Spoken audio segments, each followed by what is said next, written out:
Olá, meus queridos alunos. Desejo que vocês estejam bem. Vamos continuar estudando de casa, porque o nosso retorno ainda não é possível, mas podemos dar continuidade aos nossos conteúdos. E é isso que nós vamos fazer, continuar estudando, resguardando a nossa saúde, mas não deixando de estudar. Hoje nós vamos falar sobre o capítulo 10 de língua inglesa. Vamos falar sobre as preposições e as conjunções. Eu trouxe alguns exemplos na videoaula de hoje, mas na sua apostila você tem vários outros exemplos, tá certo? Só trouxe alguns para que você tenha certeza de quando e como deve usar as preposições e as conjunções. Um capítulo de vocabulário, sim, porque você precisa conhecer esses significados, tá certo? Vou começar pelas preposições. Então vamos. As preposições são usadas antes de nomes, pronomes ou outros substantivos para formar frases, funcionando como modificadores de verbos, substantivos ou adjetivos. Muitas preposições têm mais de um sentido. Além disso, as regras para usá-las e os seus diferentes casos tornam esse ponto, de certa forma, complexo. Então, eu não quero que você tenha na sua cabeça assim, preposição é uma coisa muito difícil. Não, não é. Como eu coloquei ali, é um assunto mais complexo. Por quê? Uma mesma preposição, ela pode ter significados diferentes, sentidos diferentes. E isso você precisa ter um bom domínio sobre esse vocabulário para que isso não te confunda, tá certo? Quanto à forma, as preposições dividem-se em simples e compostas, também conhecidas como locuções prepositivas. É aquilo que eu sempre falo com vocês. Falou de locução? Estamos falando de uma expressão. Tá certo? Então, olha ali. A simples, formada por uma única palavra. Olha lá, around. E a composta é uma expressão, next to. Bom, aí, como eu disse a vocês, eu coloquei alguns exemplos, né? Peguei aqui in, on e yet como preposições que vão te indicar lugares. Então, olha ali, na primeira coluna. In é usado em. E aí, coloquei alguns exemplos, In a room, in the water, in a row.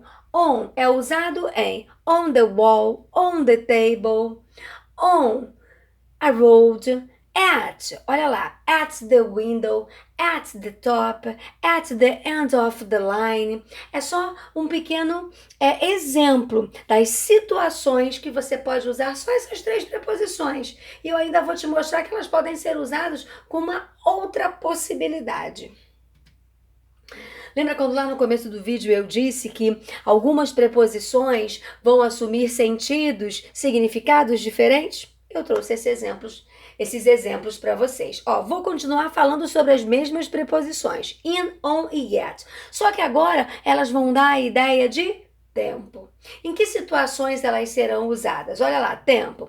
Então, antes de século, década, ano, estação do ano, mês e períodos do dia. Sempre que você tiver essas situações, qual é a preposição que você vai usar antes? Olha lá, in summer, in the morning, ok? E agora, on.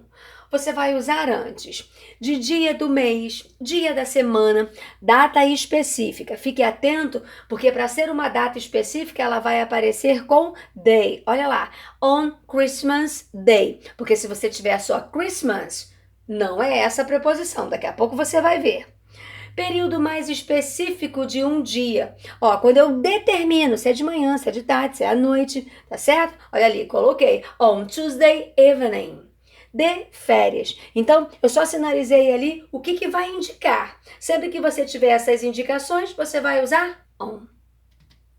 E agora, at, para períodos do dia em. Palavras específicas, hora. Olha o que eu falei, datas específicas, sem a palavra day. Olha ali, at Christmas. Eu agora não tenho mais a palavra day. Ok? Então fique atento a essas pequenas observações que te ajudam a usar essas preposições de uma forma correta.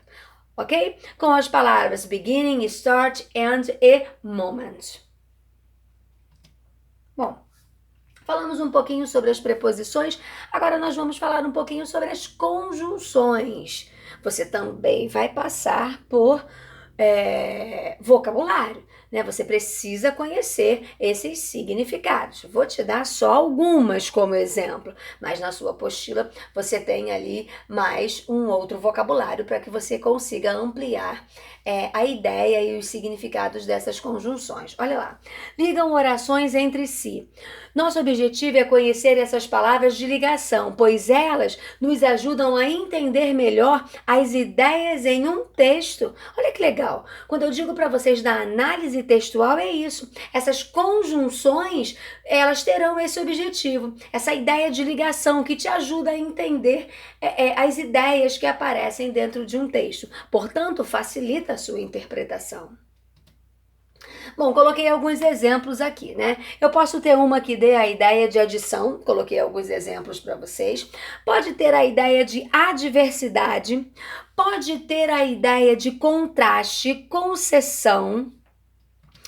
Aí, antes de continuarmos, eu coloquei dentro de um exemplo para você ver, né? Coloquei ali alguns exemplos para você ver essa ideia da conjunção, né? Que vai ligar essas orações, esses períodos. Olha lá o primeiro. He bought a new house and a boat. He can be annoying, but I like him. I was sleeping while she was swimming. Você percebe que as conjunções estão ali como conectivos. Bom, e aí coloquei algumas outras conjunções aqui. Propósito, finalidade, pode te dar a ideia de conclusão, alternativa, comparação. Quando eu digo para você que é muito importante você saber esses significados, é porque quando essas conjunções aparecem dentro do texto, você consegue entender essas ideias. Né? Você consegue perceber, bom, se o cara colocou ali so, ele está concluindo. Quando ele diz to, para quê? É o propósito, é a finalidade. E quando você tem essas ideias claras dentro da sua cabeça, você vai concluindo ali a ideia central do texto. Foi o que eu falei anteriormente, te ajuda a interpretar melhor esse texto. Tá certo? Então, ao longo desse capítulo, é essa a ideia que você tem que ter, ampliar o seu vocabulário, com as preposições e as conjunções.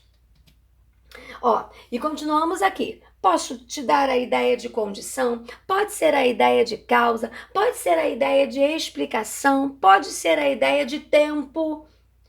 Então, quando a gente pensa assim, mas essas palavras, só saber essas palavras vão me ajudar? Vão te ajudar muito, principalmente na análise textual, quando você precisa ter essa coerência, essa ideia ali entre as orações, tá certo? Bom, agora você vai fazer o quê? Os exercícios do capítulo 10. E eu gostaria que você fizesse uma coisa também.